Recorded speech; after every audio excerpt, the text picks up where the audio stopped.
Article 370 తీయక ముందు మన పరిస్థితి ఏమిటి? అక్కడ సపరేట్ కాశ్మీర్ కావాలని చెప్పో, లేకపోతే ఇంకా కొంతమంది ఇంకా సపరేటిస్టులు వేరే విధంగా ఆలోచించేసేవాళ్ళు. కానీ ఈ రోజున మన భారతదేశం సాధించినటువంటి అతి గొప్ప విజయం ఏంటంటే, ఈరోజు కాశ్మీర్లోనే హిందూ ముస్లింల ఐక్యత కోసము, అదేవిధంగా ఈ భారతదేశంలో మేము ఒక భాగం అని చెప్పేసి వాళ్ళు భావించి వాళ్ళు ముందుకు వచ్చి వాళ్ళు నినాదాలు చేస్తారు. అంటే నేను కాయిన్ కి సెకండ్ సైడ్ ఆలోచిస్తున్నాను. ఇంతకు ముందు ఆ వెల్కమింగ్ నేచర్ అనేది చాలా తక్కువగా ఉండేది. కానీ ఈ రోజున వాళ్ళు ఇది మేము భారతదేశంలో అంతర్భాగం అని చెప్పేసి వారు అనుకొని ముందుకు రావడం, అది ఒక శుభ పరిణామం అంటారు. అంటే జరిగిన ప్రతి నష్టంలో కూడాను ఒక పాజిటివ్ అంశాన్ని వెతుక్కోవాలి అని చెప్పేసి చూసేటటువంటి వ్యక్తి.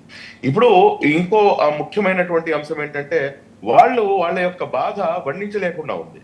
ఈ బాధ ఎందుకు వర్ణించలేకుండా ఉందంటే, దానికి కారణం వారి యొక్క ఏదైతే ఆర్థిక వ్యవస్థ ఉందో ఆ ఆర్థిక వ్యవస్థపై చాలా దారుణంగా నడ్డి విరక్కొట్టే విధంగా ఆ వ్యవస్థపై ఒక ఇది పడింది అని చెప్పేసి, వేటు పడింది అని చెప్పేసి వాళ్ళు భావిస్తున్నారు.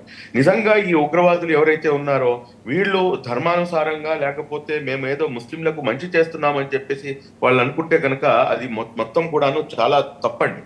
ఎందుకంటే నేను ఇంతకు ముందు కూడాను ఒక డిబేట్ లో చెప్పాను, ఇప్పుడు కూడా చెప్తున్నాను సార్. వాళ్ళు చంపింది కేవలం 26 మంది హిందువుల్ని కాదండి, యావత్తు కాశ్మీరీ ప్రజల్ని చంపేశారు. వాళ్ళు యావత్తు కాశ్మీరీ ప్రజల్ని చంపేశారు. ఎందుకంటే 370 తర్వాత నెమ్మదిగా ఇప్పుడు ఇష్యూ సెటరేట్ అయ్యి ఇప్పుడు అక్కడ ఒక ఆర్థిక వ్యవస్థ అనేది కాస్త 3 పూట్ల తిండి లోపలికి వెళ్తుంది వాళ్ళకి.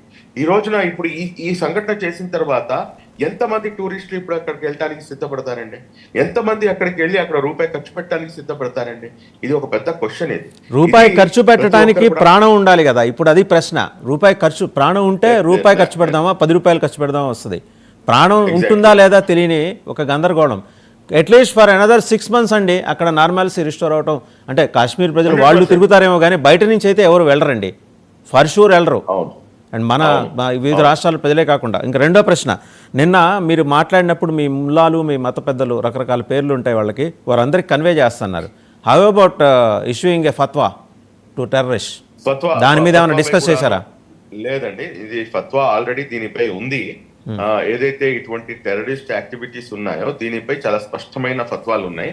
నేను వాటిని ఈ రోజు మీకు ఆల్మోస్ట్ 2:30 కల్లా నేను మీకు పంపిస్తాను. ఎందుకంటే దారులు దేవబంద్ని కూడాను నేను సంప్రదించడం జరిగింది.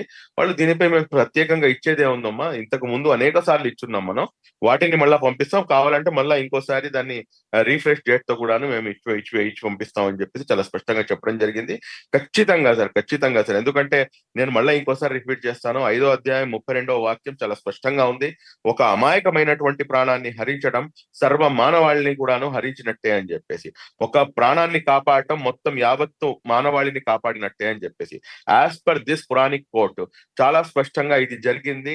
ఏదైతే ఇస్లాం ధర్మం ఉందో, ఏదైతే ముస్లింలు పాటించేటటువంటి ఖురాన్ ధర్మం ఉందో, ఖురాన్ ఉందో, హోలీ బుక్, దానికి వ్యతిరేకంగా వీళ్ళు పాల్పడ్డారు. కాబట్టి ఇందులో ఫత్వా చాలా స్పష్టంగా, చాలా క్లియర్ గా ఉంటుంది.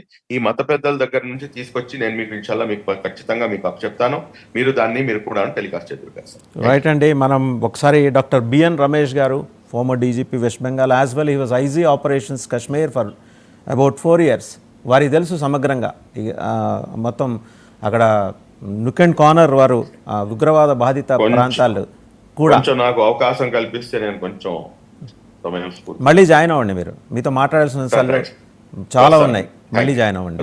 రైట్. డాక్టర్ బిఎన్ రమేష్ గారితో మాట్లాడే ముందు, ఈ నిన్న అక్కడ ఒక డాక్టర్ అండి, కశ్మీర్లో ఒక డాక్టర్ తన ఇంటినే ఒక హోటల్లాగా మార్చి వసతి కల్పిస్తూ అక్కడ టాక్సీ సర్వీసెస్, ఆటో సర్వీసెస్ ఫ్రీగా ఆయన ఫెసిలిటేట్ చేస్తున్నారు. సో మనం ఈ సైడ్ కోణాన్ని కూడా ఒకసారి చూడాలి.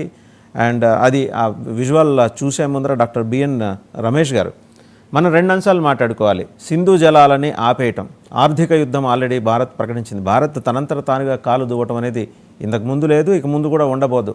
బట్ అనివార్యంగా మన మీద వచ్చి పడుతుంటే శాంతి మంత్రం జపించడానికి ఉత్తినే లేం కదా. మనకి సోర్సెస్ ఉన్నాయి, ఫోర్సెస్ ఉన్నాయి. అవన్నీ మీరు ప్రత్యక్షంగా చూశారు. అక్కడ మీరు కొన్ని ఆపరేషన్స్లో కూడా మీరు పార్టిసిపేట్ చేశారు. యాజ్ ఇట్ ఈస్గా